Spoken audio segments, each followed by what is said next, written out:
Bismillahirrahmanirrahim. Assalamualaikum warahmatullahi wabarakatuh. Perkenalkan, nama saya Ranti Muwarni Putri, berasal dari SDIT Korota Yundolintau. Pada kesempatan kali ini akan melakukan aksi nyata, yakni menyebarkan pemahaman mengenai mengapa kurikulum perlu berubah. Nah, sebelum kita lanjut mengenai pemahaman mengapa kurikulum itu perlu berubah, kita harus paham dulu apa itu kurikulum. Jadi kurikulum adalah suatu sistem rencana dan pengaturan mengenai pembelajaran yang dapat dipedomani dalam aktivitas belajar mengajar. Jadi kurikulum ini adalah bisa kita ibaratkan sebagai jantungnya pendidikan. Nah, sama seperti sistem peredaran darah yang ada di tubuh kita, di mana jantung sebagai pusatnya. Ketika jantung bermasalah, maka sistem peredaran darah kita juga akan bermasalah. Begitu juga dengan kurikulum. Nah, jadi kurikulum itu dia sebenarnya bersifat dinamis. Artinya apa? Kurikulum itu menyesuaikan dengan perkembangan zaman. Oke, jadi tadi kita sudah memahami bahwa kurikulum merupakan acuan atau pedomannya dalam proses belajar mengajar. Dan kurikulum juga diibaratkan sebagai jantungnya pendidikan. Nah, sehingga secara tidak langsung kurikulum ini pasti memiliki peran dan fungsi yang sangat penting. Nah, di mana peran kurikulum ini adalah sebagai pedoman dan acuan dalam pembelajaran. Jadi bagaimana proses pembelajaran itu berlangsung, itu berpedoman kepada bagaimana kurikulum yang ada pada saat itu. Nah, fungsi kurikulum itu tak kalah penting adalah untuk memandu dalam proses belajar peserta didik. Jadi, apakah proses pembelajarannya berpusat pada peserta didik atau berpusat kepada guru, itu juga tergantung dengan bagaimana kurikulum yang ada. Sekarang kita masuk pada pembahasan kenapa kurikulum perlu berubah. Sebelum masuk pada pembahasan kenapa kurikulum perlu berubah, kita harus menjawab pertanyaan, apa pentingnya kurikulum itu berubah? Nah, jadi kurikulum itu berubah adalah untuk menyesuaikan dengan kondisi peserta didik, dengan perkembangan zaman yang ada. Jadi, penting sekali bagi kurikulum itu berubah karena untuk menyesuaikan dengan kebutuhan peserta didik. Karena tidak bisa dipungkiri, zaman peserta didik yang kita ajar sekarang berbeda dengan zaman kita dahulu. Mungkin kita dahulu tidak membayangkan kalau zaman akan secanggih seperti sekarang, di mana anak-anak sudah terbiasa dengan teknologi sedari kecil. Jadi, untuk menyesuaikan kebutuhan peserta didik dan perkembangan zaman, jadi kurikulum yang bersifat dinamis tadi juga perlu beradaptasi dengan zaman yang ada. Sehingga apa? Sehingga pembelajaran itu betul-betul sampai kepada peserta didik dan tujuan pendidikan yang kita harapkan itu akan tercapai. Karena tidak bisa kita pungkiri, semakin canggih zaman, semakin besar juga tantangan untuk menghadapi peserta didik. Namun apa? Namun kurikulum juga perlu beradaptasi untuk menyesuaikan dengan kebutuhan mereka yang dimana mereka sudah lahir pada zaman yang serba canggih seperti sekarang. Kurikulum yang baik itu adalah kurikulum yang sesuai dengan zamannya. Karena apa? Karena kita mendidik peserta didik kita yang sekarang, anak-anak kita yang ada di kelas sekarang, ini dia berada pada zaman yang ada sekarang dan nanti yang akan dihadapinya adalah zaman ke depan yang kita tidak tahu bagaimana tantangan dan perubahan khususnya teknologi untuk zaman ke depannya. Jadi dengan adanya kurikulum yang dinamis, kita berharap peserta didik itu juga bisa mengoptimalkan kemampuannya, minatnya, bakatnya. Karena apa?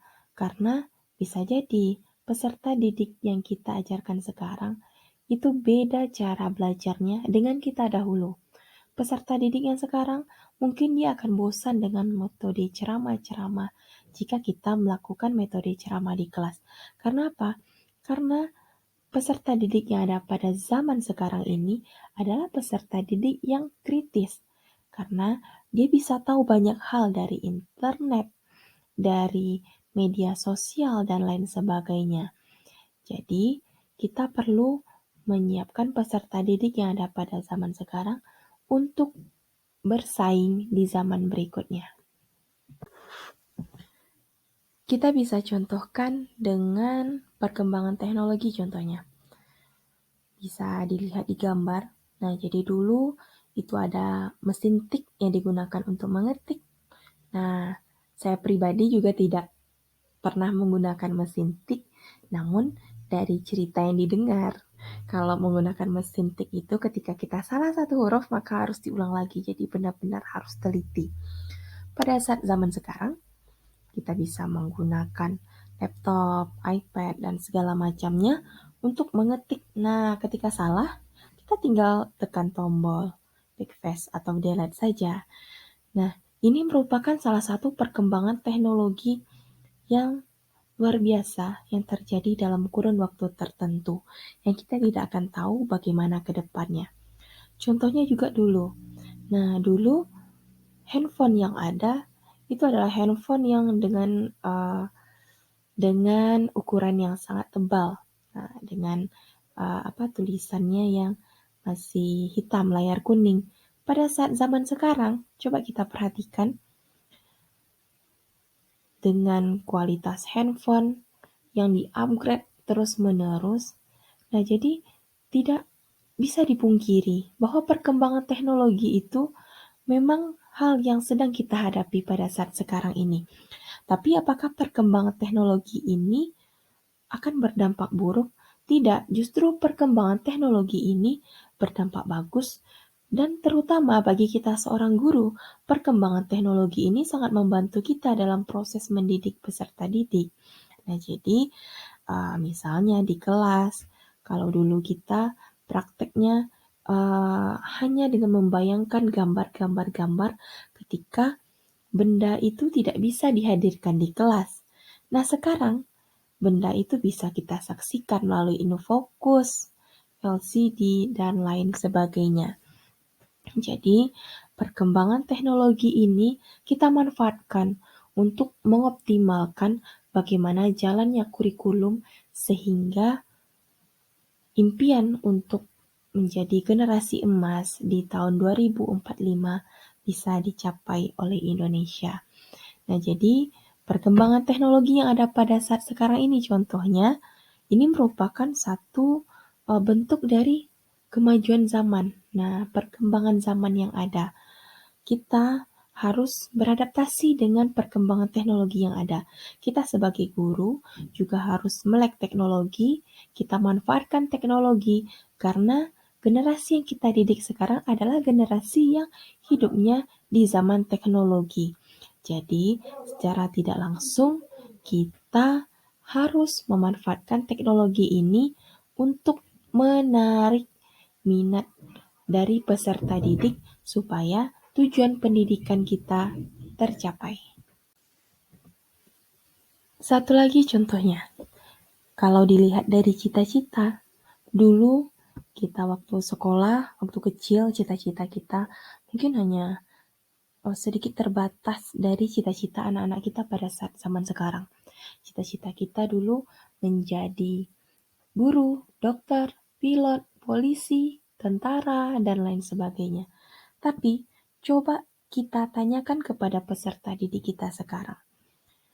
Banyak sekali dari mereka yang bercita-cita yang cita-citanya tidak pernah terfikirkan dulu oleh kita. Di mana cita-cita mereka ada yang mau menjadi gamers, YouTubers, menjadi ilmuwan, peneliti, pergi keluar angkasa, dan lain sebagainya, menemukan teknologi ini, teknologi itu, sebagai ahli software, dan lain sebagainya. Jadi, ini merupakan bentuk salah satu bentuk kenapa kurikulum itu harus berubah. Karena apa?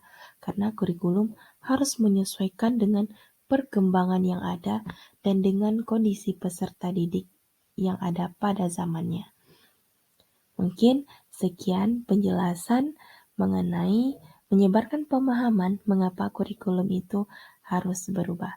Sekian, terima kasih. Assalamualaikum warahmatullahi wabarakatuh.